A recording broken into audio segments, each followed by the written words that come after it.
सबैजना नमस्कार। हामीले तपाईलाई केही दिन अघि मात्रै सार्वजनिक गरेको यो भिडियो हेर्नुहोस्। तपाई नेपाल फर्किएको 2 दिन, घर पुग्नु भएको 2 दिन भित्रमा नै तपाईलाई चाहिँ बाँकी रहेको 6 लाख रुपैयाँ रकम चाहिँ फिर्ता गर्छु भन्ने एउटा समझदारी भएको छ। हजुर हजुर फेक डकुमेन्ट बनाएर बनाइदिएर जापानसम्म लिएर आएको, लिएर आउन 14 लाख रुपैयाँ रकम बुझाएको र आवश्यक समझदारीमा गर्नुपर्ने कुराहरू नभएर उहाँ नेपाल फर्किन बाध्य हुनुभएको र जापान हुँदाखेरि नै 8 लाख रुपैयाँ पाउनु भएको र नेपाल पुगेको 2 दिन भित्रमा नै पैसा बाँकी रहेको 6 लाख रुपैयाँ दिने भन्ने जुन एउटा समझदारी थियो, उहाँले नेपाल पुगेको 2 दिन लगतै उहाँले चाहिँ पाउनुपर्ने 6 लाख रुपैयाँ रकम चाहिँ पाउनु भएको छ। हामीले तपाईलाई आज यो जानकारी दिनको लागि यो भिडियो सामग्री तयार पारेका हौँ। हामीले यो भन्दै गर्दाखेरि सम्पूर्ण जापानमा रहनुहुने नेपाली दाजुभाइ दिदीबहिनीहरूको फँसेका पैसा उठाइदिन सक्छौँ म भन्न सक्दिनँ, किनभने हामीले पनि तपाईँको विषयमा अझ बढी चासो दिएर सम्बन्धित व्यक्तिलाई तपाईँले बुझाउनु भएको जति पैसा हुन्छ त्यो कुराहरू आधिकारिक छन् छैनन्, हो होइन, तपाईँले पैसा बुझाएको हो होइन, सब प्रमाणको आधारमा हामीले उहाँलाई सम्पर्क गर्ने हो र उहाँले इमान्दारपूर्वक पैसा फिर्ता गर्नुहुन्छ भने ठिक छ, होइन भने हामी आवश्यक प्रक्रियामा जानको लागि बाध्य हुन्छौँ र फलस्वरूप हामीले तपाईँहरूलाई पुर्याउन सक्ने सहयोग त्यसरी पुर्याइरहेका हुन्छौँ। यो भन्दै गर्दा जस्तो पनि पैसा फँसेको पैसा उठाइदिन सक्ने हामी होइनौँ, हामी कोही पनि होइनौँ, मात्र एउटा तपाईँहरूको दुखेसो तपाईँहरूको आवाज चाहिँ हामीले यसै गरी आम पब्लिकमा, आम दर्शकवृन्दहरूमा चाहिँ भिडियो सामग्री पस्किँदै गर्दा उहाँहरूको सम्पूर्ण कुरा पर्दाफास हुँदै गर्दा उहाँहरूले चाहिँ आफ्नो पैसा फिर्ता गर्ने हो, जसको तपाईँहरूको पीडितको डुबेको पैसा पीडितले पाउने र जसले अन्याय गरेको छ उसले चाहिँ सजाय पाउने भन्ने हिसाबले चाहिँ हामीले यसरी तपाईँहरूलाई सहयोग पुर्याउँदै आइरहेका छौँ। यो मध्येमा पैसा दिएको कुनै आधार पनि नभएको, एकचोटि भेट्दा पनि नभेटेको को मान्छेलाई पैसा दिएको छु भनेर उसको फोटो समेत, उसको अनुहार समेत नदेखेको र सिधै उसलाई चाहिँ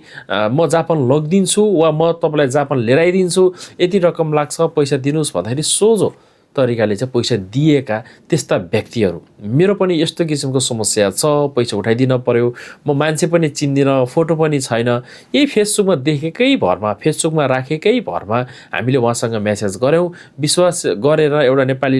नेपालीको विश्वास गरेर चाहिँ हामीले पैसा दियौँ। आज मेरो पैसा फस्यो, 7 लाख 8 लाख 2 लाख 3 लाख भन्ने धेरैजना हाम्रो सम्पर्कमा आइरहनु भएको छ। तपाईँहरूलाई बिन्ती छ, कसैलाई पैसा दिँदै गर्दा वा कसैको प्रलोभनमा तपाईँ पर्दै गर्दा त्यो व्यक्तिलाई तपाईँले चिन्नु भएको छ छैन राम्रोसँग तपाईँले चिन्नुहोस्। त्यो मान्छेले कहाँ काम गरिरहेको छ, एउटा कोही व्यक्तिले वा कोही एजेन्टले तपाईँलाई जापानसम्म लैदिन्छु भनेर भन्दै गर्दा त्यो मान्छेको अफिस छ कि छैन, वा कुनै त्यो अफिसको डाइरेक्ट अफिसको वर्कर हो वा पर्सनल एक व्यक्ति हो जापान लैजाने, त्यो पहिला सुरुमा तपाईँहरू पक्का पक्की हुनुहोस्। त्यसपछि उहाँलाई तपाईँले पैसा पठाउँदै गर्दा वा पैसा दिँदै गर्दाखेरि भोलिको दिनमा तपाईँले त्यो पैसा उठाउन परेको समयमा, उठाउन खोज्दाखेरि, लिनु खोज्दाखेरि मैले सजिलैसँग यो पैसा लिन सक्ने केही माध्यमहरू चाहिँ पहिला नै प्रिपेयर हुनुहोस्, ताकि भोलिको दिनमा त्यो मान्छेले तपाईँलाई सोसल मिडिया मार्फत तपाईँलाई फेसबुक वा भाइबर वा इन्स्टाग्राम वा कुनै पनि माध्यममा तपाईँलाई ब्लक गरेको खण्डमा तपाईँले त्यो व्यक्तिसम्म पुग्न सक्ने एक माध्यम चाहिँ पहिला नै तपाईँहरूले कुराकानी गर्दै गर्दा पैसा दिनुभन्दा अगाडि नै तपाईँहरूले त्यो कुरा चाहिँ तयार पार्नु भयो भने भोलिको दिनमा त्यो मान्छेले तपाईँलाई ठग्यो वा तपाईँलाई कुनै सोसल मिडिया मार्फत, सोसल प्लेटफर्म मार्फत तपाईँलाई ब्लक गरेको खण्डमा पनि तपाईँ उहाँसम्म चाहिँ सजिलैसँग पुग्न सक्ने एउटा बाटो तयार पार्नुहोस्, ताकि भोलिको दिनमा तपाईँको फँसेको पैसा, उहाँलाई दिनुभएको पैसा, तपाईँहरूको समझदारी बीच भएको कुराकानीमा केही कुराहरू नमिल्दा तपाईँहरूले मलाई तपाईँको सेवा सुविधा चाहिँदैन, मलाई मेरो पैसा फिर्ता दिनुहोस् भन्दै हक जमाउने बेलामा चाहिँ उहाँलाई समात्न सक्ने हुनुहोस् पहिला सुरुमा। दोस्रो कुरा, उहाँले बताउनु भएको कुराहरू आधिकारिक छन् छैनन्, झुट्टा हुन् कि सत्य हुन् भन्ने कुरा आजको दिनमा सबैको हातमा मोबाइल फोन छ, सबैको घरबाट चाहिँ जापान आउनु भएको छ, प्रत्येकको घरबाट नहोला तर एक गाउँबाट वा तपाईँको टोलबाट एकजना न एकजना जापान छिर्नु भएको जो कोही पनि हुनुहुन्छ यति बेला उहाँसँग सम्पर्क गर्नुहोस्। तपाईँ आउँदै गरेको ठाउँ, आउँदै गरेको देशमा तपाईँले चिनेको जानेको साथीभाइलाई जापान आएपछि मलाई यो समस्या पर्यो, मलाई सहयोग गरिदिन पर्यो होइन, नेपाल हुँदाखेरि नै म यसरी आउन लागेको छु, यो कुरा के हो कसो भन्ने कुरा चाहिँ नेपाल हुँदाखेरि नै बुझ्नुहोस् न। जापान आउँदाखेरि ल न उसले के नै सामान मगाइदेला, वा म जापान आउन लागेको कुरा उसले थाहा पाउँछ कि भनेर लुकेर तपाईँहरू जापानसम्म आइपुग्ने,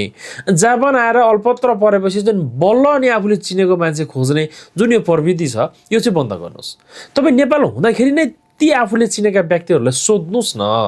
कि म आउन लागेको यस्तो कुराहरू गरेका छन्, के हो अलिकति मैले अलिकति बुझिनँ कि अलिकति राम्रोसँग तपाईँले बुझिदिनुहोस् न भनेर आफूले चिनेको साथीभाइ आफ्नो आफन्तलाई भन्नुहोस् न। यहाँ त भान्जा जापान आएको मामाले जापान आइसकेपछि थाहा पाउँछन्, नेपालबाट एप्लाई गरेको थाहा पाउँदैनन्। यहाँ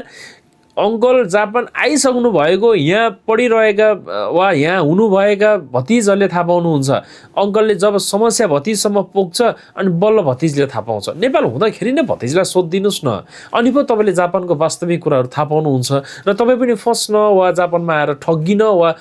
दुःख पाउनबाट केही हदसम्म भए पनि तपाईँलाई सजिलो हुन्छ। त्यो भएर चाहिँ जापानमा हुनुभएका कोही त्यस्ता आफ्नो आफन्त साथीभाइलाई तपाईँले जापानको विषयमा सोध्नुहोस्। तपाईँलाई एदेखि जेडसम्म उहाँले थाहा भएको, उहाँले बुझेको सबै कुराहरू तपाईँलाई बताइदिनुहुन्छ। कृपया सानो कोसिस त्यो पनि गरिदिनुहोस्, तपाईँलाई मेरो एकदमै धेरै अनुरोध छ, ताकि भोलिको दिनमा जापान आउँदै गर्दा वा आइसकेपछि पाउन पर्ने दुःखबाट तपाईँलाई केही हदसम्म भए पनि सजिलो हुन्छ। जस कारणले गर्दाखेरि डुबेका वा फँसेका पैसाहरूलाई उठाउने हाम्रो काम होइन, तर पनि फँसेको पैसा वा वास्तवमै खाएर पीडित हुनुभएको छ भने त्यस्ता व्यक्तिहरूलाई चाहिँ हामीले साथ दिएका छौँ। यसमा तपाईँहरूले पनि हामीलाई एकदमै धेरै साथ दिनुभएको छ। धेरैजनाले भिडियो सेयर गरिदिनुहुन्छ, कमेन्ट गरिदिनुहुन्छ र